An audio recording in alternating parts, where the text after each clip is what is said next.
On le dit, bruyant et mal conçu, le Asus TUF A15 n'a pas fini de faire parler de lui, et aujourd'hui je reviens avec vous sur quelques semaines passées avec ce PC portable pas cher et promettant de maxi performance pour un rapport qualité-prix très correct.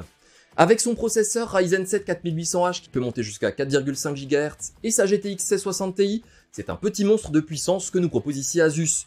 Si vous êtes nouveau sur la chaîne, moi c'est Franck de la chaîne Geek Driver, et avec vous je vulgarise la tech et l'informatique. Je parle de PC portable et de hardware, et aujourd'hui je vous dévoile le test de mon Asus TUF A15. Si vous ne voulez manquer aucune de mes prochaines vidéos, le bouton s'abonner est juste là. Quand je l'ai reçu il y a environ un mois, je dois avouer que je ne savais pas trop quoi en penser, mais les tests m'ont permis d'en apprendre beaucoup plus sur ce PC, et j'espère que cette vidéo vous sera utile. Vous trouverez d'ailleurs tous les liens en description pour le trouver au meilleur prix sur Cdiscount, Amazon ou encore Boulanger. Le design, c'est très simple. Plastique, plastique et encore plastique. Oui, un plastique aux certifications militaires, ça donne des choses pour le moins intéressantes, jugez plutôt. L'écran est incroyablement souple à l'ouverture, ça fait limite peur. Bon, c'est un détail, mais il faudra vraiment l'ouvrir en le tenant bien au milieu. Le reste est très correct, même si j'aurais aimé un peu de métal. Mais c'est vrai que le métal conduit la chaleur, et vu que ça chauffe dur... D'ailleurs, les températures, je vous disais que ce PC faisait couler beaucoup d'encre aux États-Unis et en Angleterre pour des soucis de throttling, c'est-à-dire la limitation des performances à cause de la chaleur. Alors c'est vrai, il chauffe, ça je ne peux pas dire le contraire. Par contre, je n'ai pas pu remarquer de limitation. Je vous montre. J'ai poussé le PC dans ses retranchements, au-delà même d'une utilisation normale. J'ai lancé le programme OCCT pour utiliser le processeur sur tous les cœurs à 100%. À côté de ça, j'ai lancé un stress test extrême sur 3D Mark pour utiliser la carte graphique à 100%. On peut voir qu'au fur et à mesure du test, on voit les fréquences baisser, mais pas en dessous de la fréquence de 2,9 GHz. En réalité, avec la chaleur, on perd surtout le bénéfice de la fréquence boost. La température se limite d'elle-même à 95 degrés, ce qui est la limite fixée par Asus avant que le processeur ne fasse baisser sa fréquence. On est quand même à la limite du throttling, qui pourra pointer le bout de son nez avec des températures élevées comme en pleine canicule. Même en jeu, testé sur Call of Duty Warzone, avec tous les graphismes poussés au maximum, la température est en moyenne aux alentours de 90 degrés, avec des pics à 95. On voit que la fréquence se stabilise en fonction du besoin. Donc au final, même s'il n'y a pas de throttling, il faut quand même comprendre que le design thermique est franchement limite pour cette configuration, et il faut faire attention de rester sur cette config. La configuration avec la RTX 2060 doit encore dissiper 35 watts supplémentaires. Autant dire que si vous voulez partir sur ce PC, restez sur la configuration que je vous présente.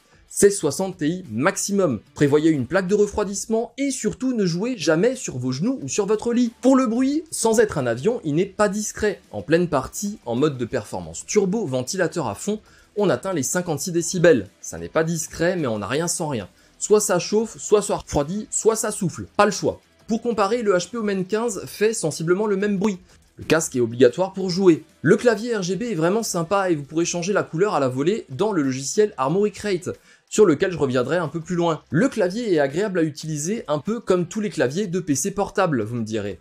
Mais ici, je préfère celui-ci au clavier du HP Omen 15. Les touches sont un peu plus hautes et le retour est franc. Par contre, le trackpad, lui, est soit trop sensible, soit pas assez, car à l'utilisation, j'ai pu remarquer des loupés, des sauts dans les gestes, notamment au niveau du scroll dans la page. Ah, l'écran, c'est cette partie qui nous intéresse le plus, puisque nous sommes devant la quasi-majorité du temps. J'ai utilisé le logiciel Hardware Info pour relever la référence de la dalle, une dalle de la marque Panda, qui est donc une dalle 144 Hz avec une colorimétrie de 58% sRGB, soit 40% Adobe RGB et donné pour 25 millisecondes de temps de latence. C'est tout simplement un écran bas de gamme. Ça veut dire plusieurs choses. Au niveau des couleurs, les couleurs ne sont pas les bonnes.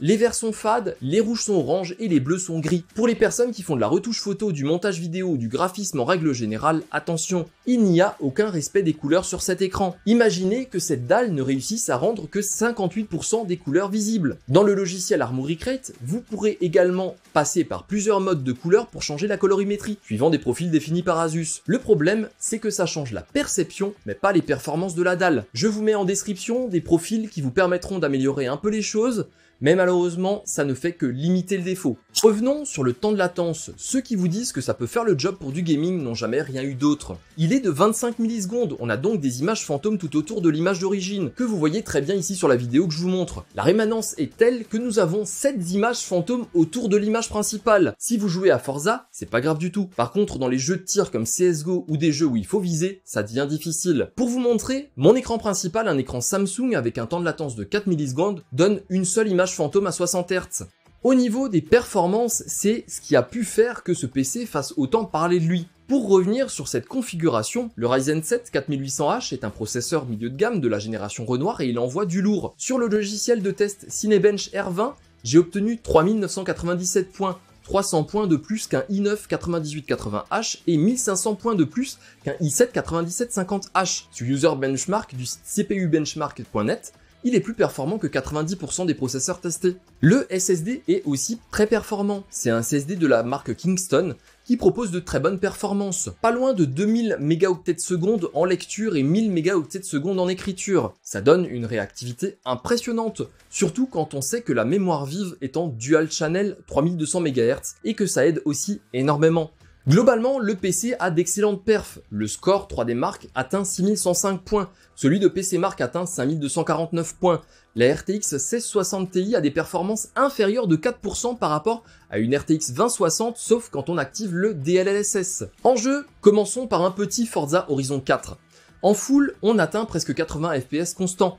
Et en option élevée, on atteindra pas loin de 100 FPS. Ça donne un jeu très fluide et très agréable, très réactif avec un beau rendu. Fortnite, je sais qu'il y en a. Avec toutes les options sur Epic, on atteint les 70 FPS et 105 FPS en option élevée. Autant rester sur des options un petit peu moins gourmandes et jouer avec un nombre d'images par seconde plus élevé. Valorant, 180 FPS, quoi qu'on fasse, autant rester sur les options les plus élevées.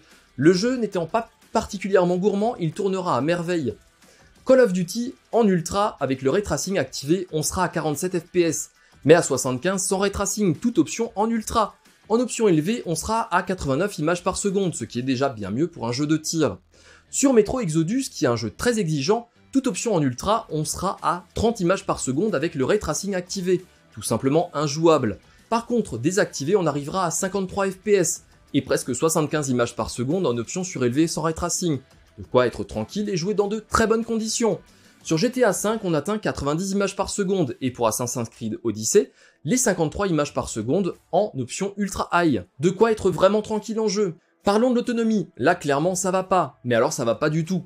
Mais on ne peut pas tout avoir. L'autonomie que j'ai pu observer, c'est près de 4 heures en utilisation normale, avec internet, du traitement de texte et YouTube en arrière-plan pour de la musique. C'est pas dingue, mais c'est correct pour un PC portable gamer. Par contre, en jeu, c'est simple. En mode performance, donc pas turbo qui n'est disponible que sur secteur, l'autonomie est de 42 minutes. Vous entendez bien, 42 minutes. Pas le temps de se poser, il n'y a plus de batterie. Il faut comprendre que soit on a une grosse batterie et donc pas de stockage au format 2,5 pouces, soit un stockage et moins de batterie, on ne peut pas tout avoir. Faites bien attention à ça. Bon, et au final, vous allez me demander ce que j'en pense. Alors pour moi, on va récapituler les points forts et les points faibles. Ces points forts, c'est des excellentes performances pour sa catégorie, un excellent rapport qualité-prix, performance et une ouverture upgrade facile, si vous avez un tuto juste là. Clavier RGB agréable et une suite logicielle sympa avec Armoury Crate. Les points faibles, le design tout plastique qui est fragile face aux rayures.